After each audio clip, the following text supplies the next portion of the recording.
Welcome to Money Mode, the channel that makes money talk less confusing and way more useful. Let's get into it. Have you ever looked at two stocks and wondered why one costs $10 a share while another costs $500, yet you have no idea which one is actually the better deal?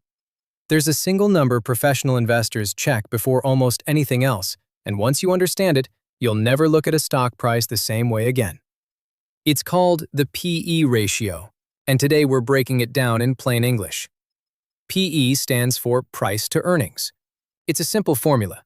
You take the current share price and divide it by the company's earnings per share, often written as EPS. The result tells you how many dollars investors are willing to pay for every $1 the company earns in profit. Think of it like a price tag at a grocery store, but instead of comparing size, you're comparing how much profit you're buying. If a company has a P/E of 10, investors are paying $10 for every dollar of yearly profit. If the P/E is 50, they're paying $50 for that same $1 of profit. So which is better, a high P/E or a low P/E? It depends. A high P/E often means investors expect fast future growth. They're willing to pay more today because they believe profits will explode later. This is common with young technology companies, software firms, or businesses breaking into new markets.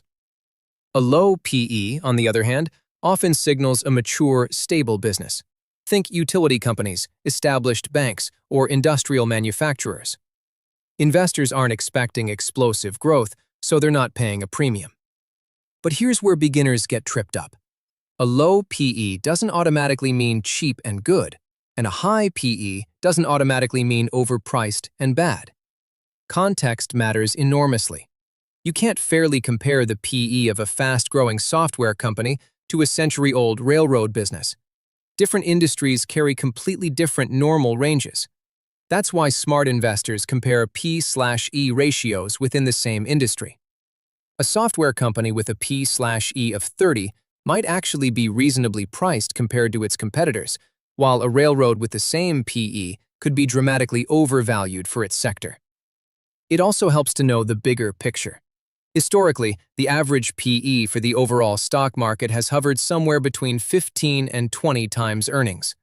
Numbers far above that suggest the market, or a specific stock, may be running hot with optimism. Numbers far below that can suggest pessimism, or hidden risk the market is pricing in. There's another wrinkle worth knowing. You'll often see two versions of this ratio: trailing P/E and forward P/E. Trailing P/E uses the company's actual earnings from the past 12 months. Forward P/E uses analysts' predicted earnings for the next 12 months. Forward P/E can be useful, but remember, it's a forecast, not a fact, and forecasts can be wrong. Now, P/E isn't perfect. It has real limitations.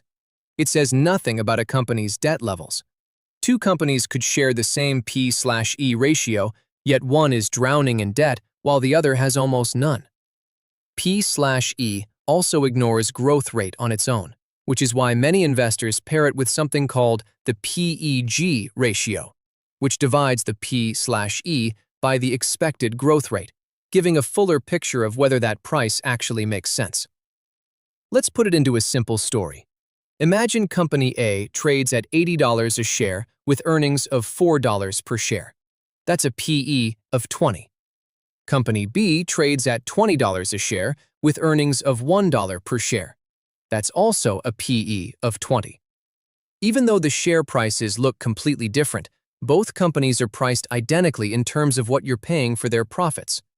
This is exactly why comparing raw share prices between companies tells you almost nothing, while comparing P/E ratios tells you something real. One common mistake is chasing a stock simply because its P/E dropped sharply. Sometimes a falling P/E means a genuine bargain. Sometimes it means the market has lost confidence, and for good reason. Always ask why the number changed before assuming it's an opportunity. So how should you actually use this in your own research? Start by checking a company's P/E ratio, then compare it to its direct competitors. Then compare it to its own historical average, and finally, consider the broader industry trend. Used together, These comparisons turn one lonely number into real insight. The P/E ratio won't tell you everything about a company, but it's one of the fastest ways to gauge how the market is pricing future expectations. Pair it with other tools, do your own research, and remember, this video is for educational purposes only, not financial advice. If this helped make investing feel a little less confusing, follow along for more finance concepts explained simply.